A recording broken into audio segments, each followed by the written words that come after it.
की शुरुआत में हम देखते हैं दो डॉक्टर्स जो कि हाइड्रा नाम के एक टेररिस्ट ऑर्गेनाइजेशन के लिए काम कर रहे थे। वो हल्क को पकड़ना चाहते थे, लेकिन उसको काबू में ला पाना बहुत ही इम्पॉसिबल था। इसीलिए उन्होंने एबोमिनेशन को हायर किया था हल्क को पकड़ने के लिए। जिसके बाद हम देखते हैं एबोमिनेशन हल्क के पास जाता है, जहाँ उन दोनों में एक बहुत जोरदार फाइट होने लगती है। वहीं दूसरी ओर हम देखते हैं हेलिकैरियर में टोनी स्टार्क यानी आयरन मैन अपने आर्मर की कमियां फाइंड करने के लिए टेस्ट कर रहा होता है। फिर सीन दोबारा एबोमिनेशन और हल्क पर शिफ्ट होती है, जहां वो दोनों अभी तक फाइट करने में लगे होते हैं। लेकिन एबोमिनेशन हल्क को काबू में नहीं कर पा रहा था, इसलिए उसको पकड़ने के लिए कुछ ड्रोन्स को भेजा जाता है, जिससे हल्क को एक गैस दे दी जाती है। तब जाके वो बेहोश होता है। फिर एबोमिनेशन उसको घसीटते हुए ले जाता है पावर प्लांट में उन दोनों डॉक्टर्स के पास।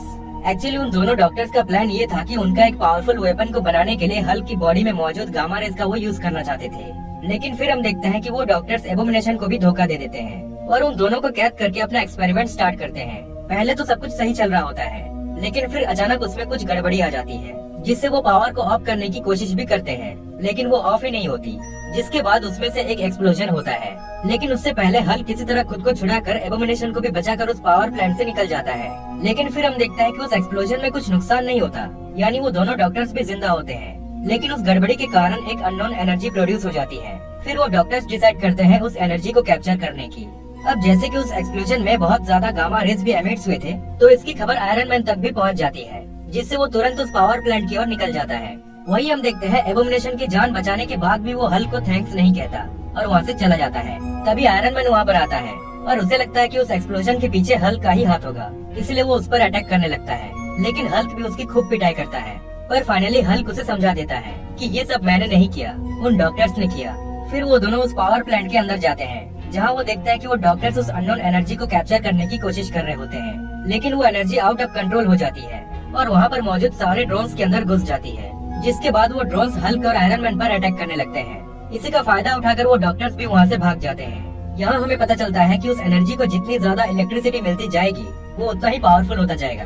लेकिन फिर भी किसी तरह हल्क और आयरन मैन मिलकर सभी ड्रोन्स को डिफीट तो कर देते हैं, पर वो जब वापस हेलिकैरियर में जाने लगते हैं, तो वो एनर्जी आयरन मैन के सूट के अंदर घुस जाती है और हेलिकैरियर में आने के बाद वो एनर्जी हेलिकैरियर की ही बिजली खींचने लगती है। और अब तो वो बात भी करने लगता है। वो अपना नाम जैक्स बताता है। वो कहता है कि उसे और भी बिजली चाहिए।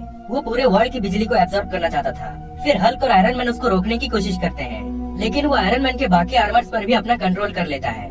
लेकिन फिर भी वो दोनों एक के बाद एक आर्मर्स को डिफीट कर देते हैं। अब हम देखते हैं कि जैक्स की एनर्जी बहुत ही लो हो चुकी थी, इसलिए वो आयरन मैन के बाकी सूट्स पर भी घुसने की कोशिश करता है। लेकिन आयरन मैन अपने सभी सूट्स पर शील्ड क्रिएट कर देता है, लेकिन आखिरी वाले पर शील्ड लगाने से पहले ही जैक्स उसमें घुस जाता है और दोनों पर अटैक करके हेलिकैरियर में मौजूद आर्क रिएक्टर के पास चला जाता है, ताकि वो ज्यादा इलेक्ट्रिसिटी एब्सॉर्ब कर पाए। फिर वो दोनों भी उसको रोकने जाते हैं, लेकिन फाइनली वो उस रिएक्टर में घुसकर बहुत ज्यादा इलेक्ट्रिसिटी एब्सॉर्ब करके अपना एक बॉडी शेप भी बना लेता है। जिसके बाद वो आयरन मैन के सूट से भी सारे पावर्स को एब्सॉर्ब करके उसका बैटरी डाउन कर देता है और हल्क को भी काफी ज्यादा इलेक्ट्रिसिटी देकर उसके आंखें खराब करके उन दोनों को हेलिकैरियर से नीचे फेंक देता है, जिससे वो दोनों एक ग्रेवयार्ड में आ गिरते हैं। अब हम देखते हैं कि आयरन मैन की पावर डाउन होने की वजह से उसका सूट काम ही नहीं करता और हल्क की भी आंखें खराब होने की वजह से उसको ठीक से कुछ दिखाई नहीं देता। तभी उनके ऊपर कुछ खतरनाक क्रिएचर्स का हमला होता है, लेकिन वो दोनों एक दिमाग लगाते हैं।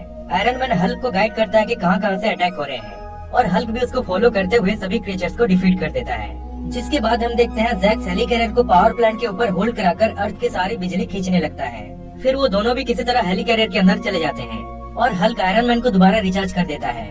लेकिन आयरन मैन अपना एक दूसरा सूट पहनता है। इसकी खासियत ये थी कि जैक्स उस सूट से पावर एब्सॉर्ब नहीं कर सकता था। फिर वो हल्क की भी आंखें ठीक करके उसको अपना नया आर्मर हल्क बस्टर देता है, लेकिन वो उसमें ठीक से फिट ही नहीं होता।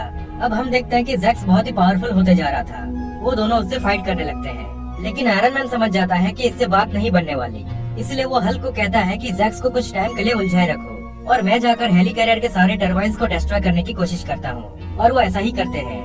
लेकिन अब जैक्स का भी पूरे हेलिकैरियर पर कंट्रोल था, इसलिए वो उसी के ही मिसाइल्स को आयरन मैन के पीछे लगा देता है। लेकिन आयरन मैन भी चालाकी से उन्हीं मिसाइल्स का इस्तेमाल करके एक एक करके सभी टरबाइन्स को डिस्ट्रॉय कर देता है, जिससे हेलिकैरियर नीचे जाकर क्रैश हो जाती है और जैक्स का बनाया हुआ सारा सिस्टम भी बर्बाद हो जाता है। लेकिन जैक्स अभी तक खत्म नहीं हुआ था। फिर वो हल्क पर बहुत ज्यादा इलेक्ट्रिसिटी का शॉक देता है, पर हल्क को बहुत गुस्सा आता है और वो उसको पकड़ के बहुत जोर जोर से नीचे पटकने लगता है, जिससे जैक्स जमीन के कांटेक्ट में आने पर उसकी सारी चार्ज खत्म हो जाती है और वो भी हमेशा के लिए मिट जाता है। आगे हम देखते हैं कि हल्क को बहुत भूख लग रही थी, जिसके बाद आयरन मैन उसको खाना खिलाने ले जाता है और इसी तरह ये मूवी यहीं पर एंड हो जाती है।